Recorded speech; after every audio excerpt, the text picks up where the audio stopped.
Not Miss Aldridge, Walter said, lowering the white rose past the beauty waiting for it. Miss Ashby. The name struck the Holloway ballroom like a glass dropped on polished oak.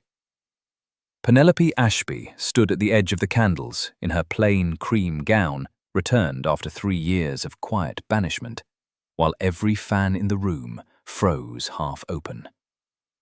Lady Helena Aldridge smiled, as though nothing had been spoiled, but her gloved hand crushed the folded dance card meant for her younger daughter. The silence was not empty. It pressed against Penelope's ribs, thick with beeswax, warm silk, and the sharp little breaths of people suddenly given a scandal to watch. She did not blink. Beneath her glove, hidden against her palm, lay her own old ivory dance card. It was 3 years old, blank on every line, but one scratched-out name. The edge of it bit into her skin like a small, patient accusation. Helena had not brought her back to London to be seen. She had summoned Penelope from Aunt Mabel's draughty cottage to stand near the wall, a plain woman of 26, useful only because her stillness made Clara's prettiness shine brighter. A duke did not stop before a shadow. Men like Walter, Duke of Holloway, came home from war with iron in their posture, power in their titles, and no need to notice women who had spent years teaching themselves not to want. This was some contrivance, or worse, pity. Penelope lifted her chin a fraction of an inch. She would not accept pity in front of 100 smiling witnesses. "Your Grace," she said, her voice dry enough to carry over the arrested violins. "I believe your hand has strayed. The beauty of the evening is to my left." She waited for the room to exhale. She waited for the Duke to recognize his error, laugh lightly, and pass the white rose to Clara Aldridge, as everyone expected. Walter did not laugh. He did not look to his left. His dark eyes, exacting and dangerously quiet, remained on Penelope's face. He moved with a soldier's economy, as if every gesture had first passed through discipline. The white rose stayed between them, perfectly steady. "My hand goes precisely where I direct it, Miss Ashby." A whisper rushed through the silk-clad crowd, like wind through dry grass. Penelope's spine stiffened. She did not reach for the rose. She did not know why he knew her name. Until she did, she would not become his spectacle. She had not survived 3 years of exile to become a nobleman's jest. 4 days earlier, the carriage ride to Holloway Hall had been one long lesson in humiliation. Helena had sat opposite Penelope in pale lilac silk, adjusting the lace at her throat as though generosity itself had tired her. "You are here as family duty," Penelope, her stepmother, had said. "Do not linger near the dancing. Do not speak unless spoken to. We both remember what happened when you tried to reach beyond your grasp." Penelope had looked out at the winter hedges and said nothing. She did remember. 3 years before, at her first and only London ball, she had been left standing in the middle of a room while Mr. Julian Fenwick declared loudly enough for the candles to hear that he would rather dance with a hunting hound than a woman so hopelessly plain. There had been laughter. A few ladies had looked away, which was worse. Helena had sent Penelope to the country the next morning, calling it a kindness to remove desperate grasping from polite society. At Aunt Mabel's cottage, Penelope had learned small economies. How to trim a candle twice. How to mend a glove so neatly no one saw the repair. How to read old newspapers for news of the world that had cast her out. She had also learned the most difficult economy of all. How to spend no hope where none would be returned. Now Holloway Hall rose above the Cotswold Hills, in cold, golden stone, its windows bright for the Duke's winter assembly. Helena needed an older female relation to lend propriety to Clara's visit. That was the stated reason. The true reason was crueler and simpler. A plain elder stepsister made a pretty younger one appear inevitable. Penelope took her place by the wall within an hour of arriving. She wore the cream gown that washed her colour from her face. She folded her hands. She braced herself to be invisible. Then the Duke of Holloway entered the grand parlour.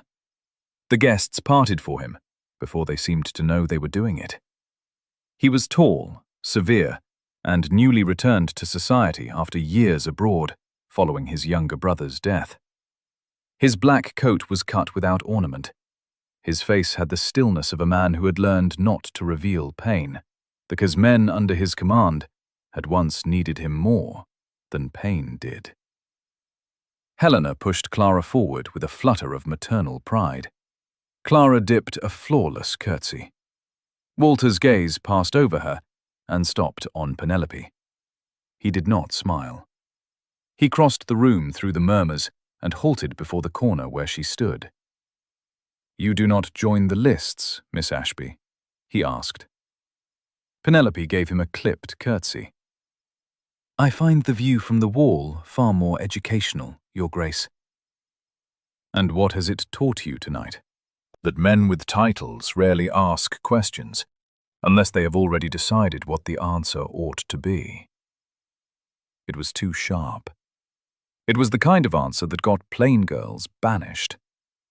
Penelope felt Helena's stare strike the side of her face, but Walter only held her gaze. Something faint moved in the hard line of his jaw. "May I see your dance card?" Shock rippled outward. Penelope's hand went at once to the fold of her skirt, where the old ivory card lay hidden. "I do not carry one, Your Grace," she lied cleanly. "There is no need to document the obvious." She expected him to turn away.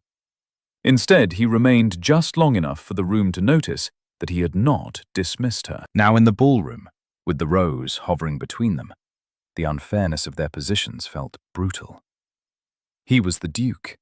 He owned the floor beneath her feet. She owned a little ivory card, proving that no one had once wanted her hand. Helena stepped forward, her silk skirts rustling, her smile fixed like painted porcelain. "Your Grace is too kind," she said with forced brightness. "But my stepdaughter is a modest creature, quite unsuited to public display. I am certain she would prefer—" "I did not ask what you were certain of, Lady Helena." Walter's tone was polite, but cold enough to make the nearest guests still. He did not even look at her.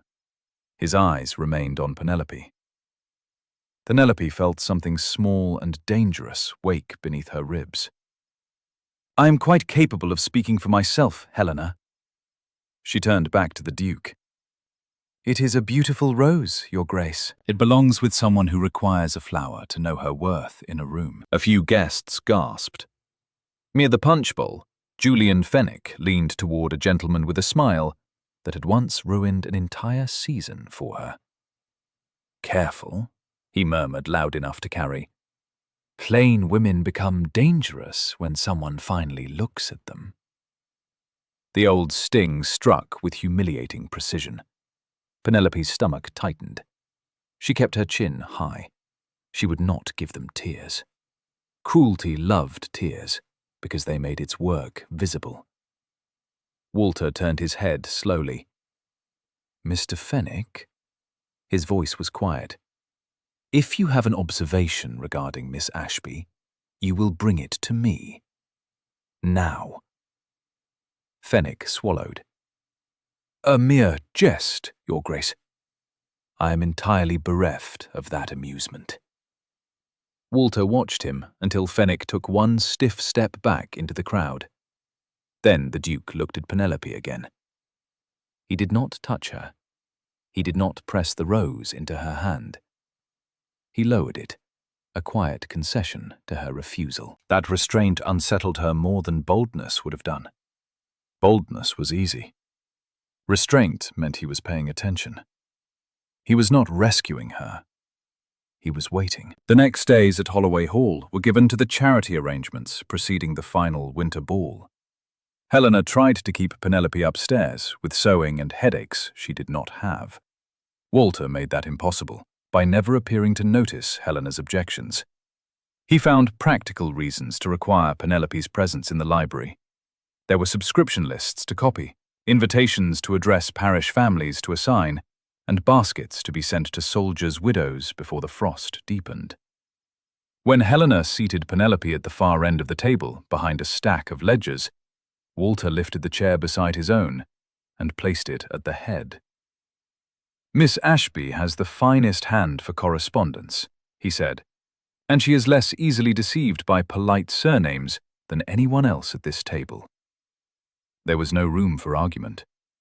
Penelope sat beside him, aware of the warmth from his dark sleeve and the low scratch of his pen. They fell into a strange, useful rhythm. He slid lists toward her. She marked which pledges had truly been paid and which grand ladies had promised generosity with no intention of sending it. He listened when she spoke. More unsettling still, he adjusted. When she remarked that widows would sell coal before they bought copybooks, the Duke ordered both coal and copybooks. When a steward suggested that village girls did not require instruction beyond plain sewing, Penelope's fingers tightened around her pen. Walter saw it. "Then plain sewing may be taught after letters," he said, without looking up. "A woman should be able to read the accounts by which others intend to govern her life." Penelope lowered her eyes to the paper. No one in the room saw what that sentence did to her. Or so she thought. Walter saw. He said nothing. That was the mercy of him. He did not drag gratitude into the light. She began to notice him in turn. His knuckles bore old scars. He disliked sudden laughter behind him. He corrected servants sharply, only when another guest had made them feel small. He never asked Penelope to smile. He never demanded she perform delight at being allowed near the table. He gave her work and trusted her to do it. Yet whenever Julian Fenwick entered the room, the Duke altered. The coldness in him sharpened until even the fire seemed less certain of itself. Late one afternoon, Penelope returned to the library for her shawl and found Walter standing by the hearth with a crumpled letter in his fist. His face had lost its careful mask. Anger sat there raw and stripped, terrible because it made him look less like a duke and more like a man who had been struck where armor did not cover. She stopped in the doorway. "I beg your pardon, Your Grace. I will leave you." "Stay." The word was barely more than breath.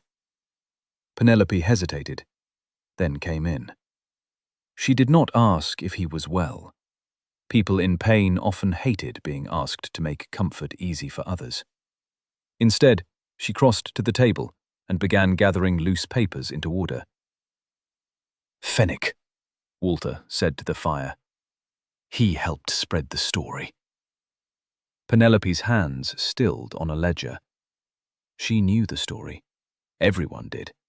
That Lord Thomas Walter's younger brother had not died honourably on the continent, but had gambled away his commission, disgraced his name, and taken his own life.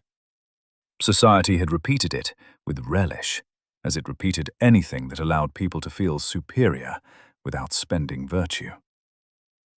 "It was a lie," Walter said. His voice had no heat now, which made it more dangerous. "Thomas died carrying 2 wounded men out of a ditch near Badajoz. I had the colonel's letter. It reached me months later, after half the damage had already been done."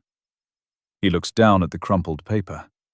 "By the time I returned from the continent, drawing rooms had already made a feast of him." Penelope watched him. This was his true wound. Not pride, not insult, not even grief. Helplessness. He had been too far away to defend the dead, and now he had come home, determined never again to arrive too late. "I came back to tear that circle down," he said, "one name at a time." A terrible thought opened inside her. Helena had belonged to that same London circle. Was Walter's attention to Penelope a kindness or a weapon against Helena and Clara? Was she being seen, or merely used to strike people he despised? She could not ask. Asking would reveal that the answer mattered. The next evening, the pressure found its crack. Penelope had taken refuge in the conservatory, where damp earth and orange blossom softened the air. Beyond the glass, winter pressed black against the panes. She believed herself alone. Only then did she remove her glove and draw out the old ivory dance card.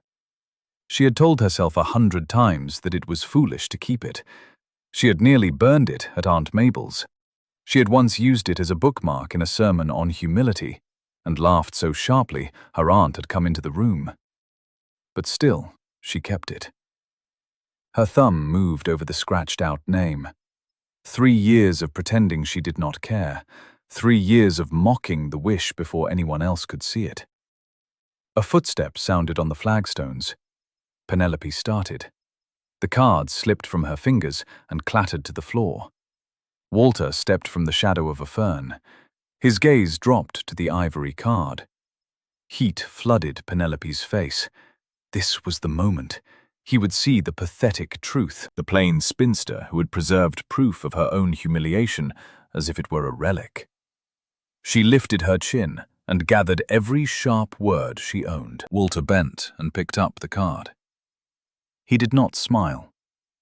He looked at the blank lines at the single names struck through, then back at her. His eyes held no mockery, only a grave understanding so complete it felt more intimate than touch. From his breast pocket, he drew a fresh dance card, fine paper embossed with the Holloway crest. He did not place it in her hand. He laid it on the iron table beside her, with the silver pencil untouched. He was not fixing her. He was acknowledging her right to want. Penelope stared at the clean card until the edges blurred. "You do not ask why it is empty," she said. Her voice had gone thinner than she liked. "I know why it is empty." Walter's voice was low in the damp hush. Because a room full of fools could not see what stood before them. Or perhaps they saw exactly what was there.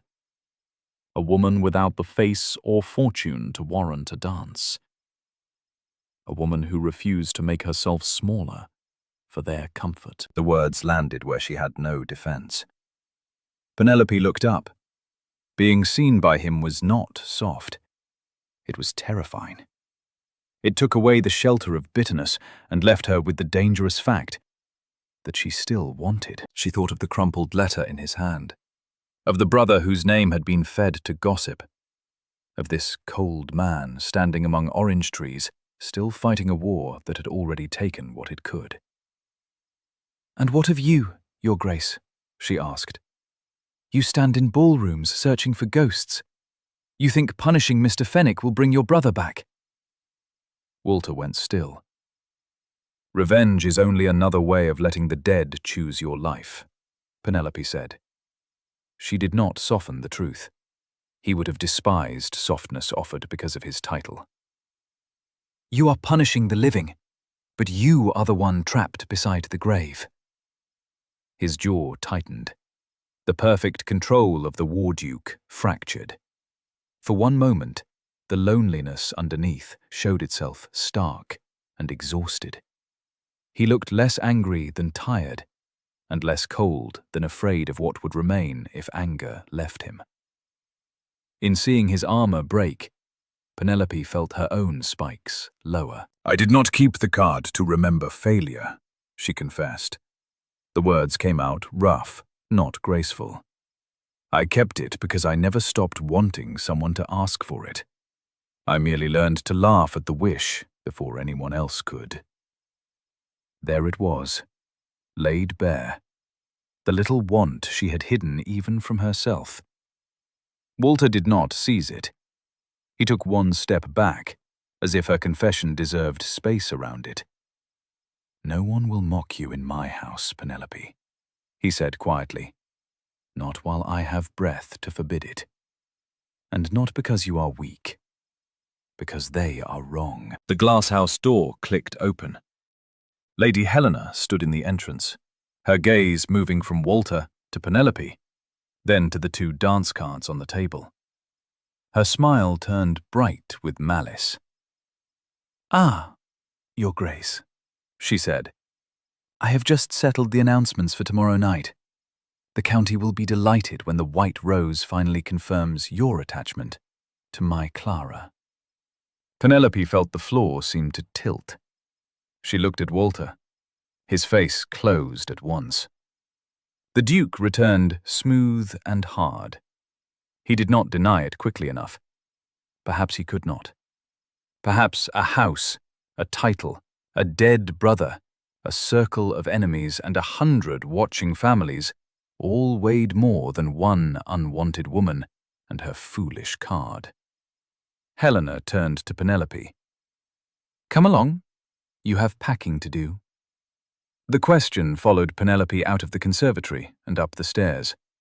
Would she return to the ballroom to be cast aside a second time, or would she vanish before the room had another chance to laugh? By morning, the poison had spread. Helena had not needed to shout. That was not her way. She had only needed a soft voice at supper, a wounded look before 2 dowagers, and a few careful words to her maid before the servants' hall carried the rest. By breakfast, the tale had crossed from drawing room to corridor to smoking room, where Julian Fenwick received it like a knife placed neatly in his hand. The story was simple enough to be believed. Plain, older Penelope Ashby had returned, bitter from a failed season, and tried to steal the match intended for her younger, prettier sister. No one needed proof. Society preferred accusations that confirmed what it already enjoyed thinking. Julian Fenwick amplified the tale in the breakfast room corridor. "It is always the quiet ones," he said with lazy amusement. "When beauty fails, they learn tricks. She cornered the Duke in the conservatory. Imagine the desperation." Penelope stood by the sideboard, with a tea saucer trembling faintly in her hand. So that was how it would be done. Helena would not soil her own gloves. She would let men like Fenwick carry the mud. There was no document to disprove a sneer, no witness who would risk displeasing Helena, no mark on the body to show that a woman's pride had been handled roughly for years. It was the same lie as before. She had wanted too much. She had reached too high. She had mistaken herself for someone a room might choose. She set the saucer down before it betrayed her. Upstairs, she pulled her trunk from the wardrobe and opened it. Aunt Mabel's cottage would be cold. It would also be honest. No one there would lower a rose past her and make her hope before a crowd. She folded a linen blouse once. Then again, though it was already neat. Heavy steps sounded in the corridor. The sitting room door opened. Walter stood there, taking in the trunk. "You are leaving. It appears I'm good at it." Penelope did not look at him. Leaving rooms before they can finish rejecting me has become something of a talent. Because of Fenwick. Because of the world, Walter. She dropped the blouse and faced him. Her voice did not rise much. That was what frightened her. It had gone clear. Because a woman who looks like me is not permitted merely to stand in a room. If a man looks at me, I must have trapped him. If I speak, I am bitter. If I am silent, I am pathetic. I will not be displayed in your ballroom tonight as proof that hope makes plain women ridiculous. Walter crossed the room in 3 long strides. He stopped before touching distance. They are cowards. They are society. And society usually wins, only when it is allowed to set the terms of retreat. His voice was controlled, but there was fire behind it, now banked and dangerous. If you leave this morning, Lady Helena writes the ending. She makes your absence a confession. And if I stay? Penelope asked. Will you announce that I am innocent of wanting a husband? Will you protect me from the dreadful charge of having hoped? Walter held her gaze. I will not speak for you. I will not insult you by taking a battle you are strong enough to fight. He glanced once at the trunk, then back at her. But I will clear the ground. No man will strike at you from behind my curtains and still eat at my table. He left before she could answer. An hour later, Holloway Hall learned what it meant for a cold man to use his coldness in the service of justice. Penelope stood at the top of the stairs as Walter found Julian Fenwick in the grand foyer before a dozen guests. Fenwick was laughing, one hand resting on his cane, until he saw the Duke's face. Mr. Fenwick, Walter said, I am told you have opinions on the integrity of a guest in my house. Fenwick's colour shifted. Your Grace, it was merely, if you have an insult, you will not breathe it behind fans. Walter stepped closer. He did not raise his voice. He did not need to. You will speak it plainly to me. No one moved. Fenwick's mouth opened, then closed. No, Walter said. Then order your carriage. You are no longer welcome at Holloway. Not today. Not ever. Should you repeat Miss Ashby's name in malice again, you will find that my patience ended in this foyer. Fenwick bowed stiffly, humiliated past speech. Walter turned away from him, as if from a soiled glove. Then he looked up to the landing. Penelope's hand tightened on the banister. He had cleared the ground. The choice to step onto it was hers. That evening, the Holloway White Rose Ball glittered, as if nothing cruel had ever been said beneath its chandeliers. At the far end of the grand hall, Lady Helena stood beside Clara, who wore spun gold and lowered her eyes with practiced sweetness. The orchestra waited. The county waited. The white rose waited on a silver tray near the Duke's hand. Penelope stood near the heavy oak doors. She had not worn a new gown. She wore the same cream silk, brushed and mended so carefully that the repairs were nearly invisible. In her glove, pressing against her palm, were 2 dance cards, the old ivory one blank and wounded, and the fresh Holloway card untouched. For one moment her courage faltered. She could still leave. The corridor lay behind her. The door was near. The old habit whispered that there was dignity in disappearing before anyone could make a spectacle of her. Then she saw Helena's eyes searching the edges of the room, already hungry for Penelope's absence. No. Penelope stepped forward until the candlelight found her. She would not help them erase her. The crowd parted as Walter descended the stairs. He took the white rose from the tray. His face was unreadable, but his gaze found Penelope. Only once, and steadied there like a hand offered across distance. He approached Helena and Clara. Clara's lashes lowered. Helena's smile sharpened with triumph. Walter paused before them. Then he walked past. The movement was quiet. Its effect was not. Gasps broke across the room. Fans snapped shut. A glass rang softly against a tray as a footman forgot to breathe. Clara did not reach after him. She did not flush with anger or lift her chin in wounded pride. For the briefest instant before Helena's fury claimed all attention, Penelope saw Clara's shoulders drop, as if a ribbon pulled too tight had been loosened at last. Then Walter crossed the ballroom until he stood before Penelope. He extended the white rose. This time she did not mistake the gesture for pity. Yet she did not take it at once. Helena broke rank, all careful manners burning away. "Your Grace," she cried. "This is an outrage. She has tricked you. She is a desperate, scheming spinster who returned to this house solely to steal what was promised to Clara." Walter's eyes flashed. His mouth opened. Penelope moved first. She laid her gloved hand lightly on his sleeve. He looked down at her. She gave one small shake of her head. "My battle." Then she stepped away from him and into the very center of the ballroom.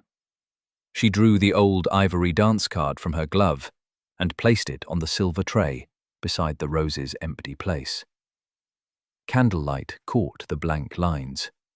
The scratched-out name looked very small now, and strangely powerless. 3 years ago, Helena Penelope said, her voice clear enough to reach the gallery. "You sent me away for the crime of being unwanted by a room full of strangers. You called my humiliation ambition. You called my silence proof that I knew my place." Helena's mouth twisted. "And now you prove me right. Look at you, trying to claim a duke." "I claim nothing that is not freely offered." Penelope stood straighter. "And I refuse the lie that wanting respect is desperation. I did not come back to steal Clara's triumph. I came because you required a shadow. You forgot shadows have shape when they stand in the light." A murmur moved through the guests. This time it did not sound like laughter. Penelope turned to Walter. She met his eyes before all of them. "I am not a charity case, Your Grace.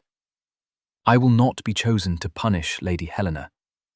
I will not be chosen because Mr. Fenwick was cruel, or because your conscience remembers another ballroom. If you offer that rose, offer it to me, not to the wound they made." The room went utterly still. Walter looked at the woman in the plain cream gown, standing alone because she had chosen to stand there. Something changed in his face. The last iron purpose of vengeance loosened and fell away. "I choose you, Penelope," he said, and his voice carried without effort. "Not to spite this room, not to correct a past cruelty, not because you are owed a dance by people too foolish to give one. I choose you because when every person here mistook stillness for absence, you remained yourself.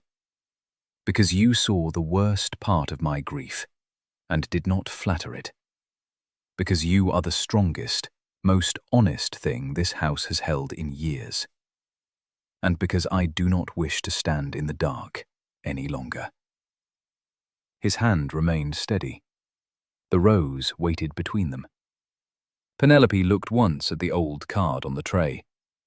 For years it had proved that no one wanted her. Now it proved only that a room could be wrong. She reached out and took the rose. It was not surrender. It was a victory. The orchestra, uncertain and late, found its first notes. Walter offered his hand. Penelope placed the fresh Holloway card in his palm. "Only the first dance, Your Grace," she said, because dignity required room enough to breathe. A faint warmth touched his eyes. "Then I shall spend the rest of my life requesting the second." She allowed him one smile.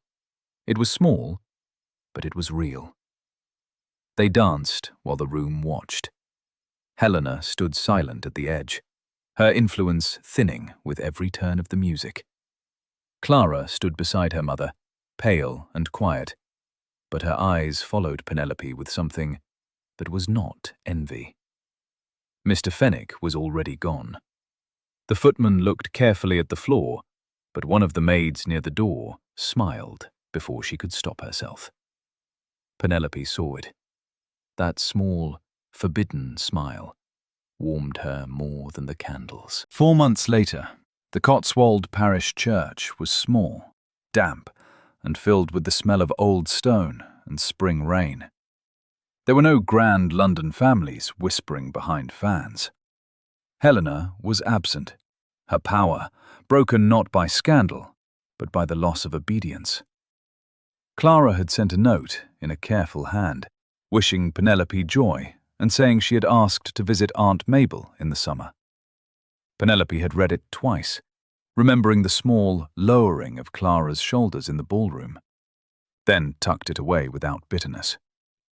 The soldiers' widows sat in the left pew, their children scrubbed and solemn. The village girls, who now came twice a week to the new reading room, huddled near the back, whispering over ribbons until the sexton frowned. Aunt Mabel wept into a handkerchief and pretended it was the damp. Penelope stood near the altar in a simple gown, holding a prayer book. Pressed inside its pages lay the old ivory dance card. It no longer felt like a wound.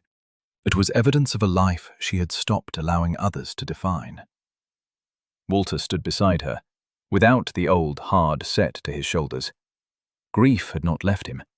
It never did entirely, but it no longer commanded the room before he entered it. Before the vicar opened his ledger, Walter reached into his coat and produced a white rose, cut fresh from the Holloway garden. He did not simply hand it to her. He held it out and waited, asking the question with his eyes, as he had learned to do. Penelope smiled and took it. She threaded it through the ribbon of her prayer book above the old card. "I never told you," Walter murmured, "about the first ball." Penelope looked up. "You were not there. You were on the continent. I arrived on the last night of my leave." I stood in the doorway long enough to see a man insult a woman in a cream gown. I saw her stand perfectly still while a room demanded tears from her. She was the only brave person there. Her breath caught. "I wanted to cross the floor," he said. "My orders came that same hour. I left before I could do what I ought. For 3 years, I told myself I had failed the stranger." Penelope looked down at the rose, then at the card hidden in the prayer book. "You did not fail her," she said softly. "She was not ready to be rescued." "No," Walter said. His thumb brushed the edge of her glove. "She was ready to be seen." Penelope closed her hand over his. The old dance card was still blank. That no longer troubled her. It had never needed a list of names to become full. It needed one chosen life, one room she did not flee, and one man wise enough to wait until she reached for the rose herself.